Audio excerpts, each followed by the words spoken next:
বন্ধুরা এই বাইটিকে দেখতে পাচ্ছ, এই বাইটিও নিউ ইয়র্কে একটি শহরে কাজ করে থাকে। সে সে ডাস্টবিনের থেকে ময়লা তুলতেছে কিভাবে দেখেন। সে কাজটাকে এরকম ভাবে নিজের আপন করে নিয়েছে। সে গান গাচ্ছে আর এইভাবে সে ময়লাগুলো ডাস্টবিনে গাড়ি। বন্ধুরা এই পিকটা যদি চিনে থাকো, এই পিকটা চিনে থাকলে একটি লাইক দাও আর চ্যানেলটি সাবস্ক্রাইব করে যাও। পরবর্তী কি হতে চলেছে এটা দেখার জন্য তুলতেছে। আসলে আপনি যদি কোনো কাজকে ছোট করে দেখেন তাহলে আপনার দ্বারা কোনো কিছু হবে না। আপনি আরো গরিবের দিকে কিনতে হবে, পরিণত হবে।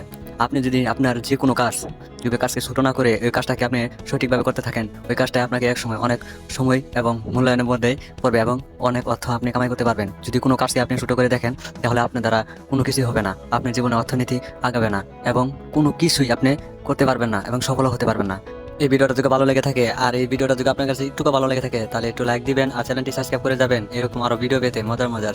বন্ধুরা এই বাইটিকে দেখতে পাচ্ছ, এই বাইটিও নিউ ইয়র্কে একটি শহরে কাজ করে থাকে। সে সে ডাস্টবিনের থেকে ময়লা তুলতেছে কিভাবে দেখেন। সে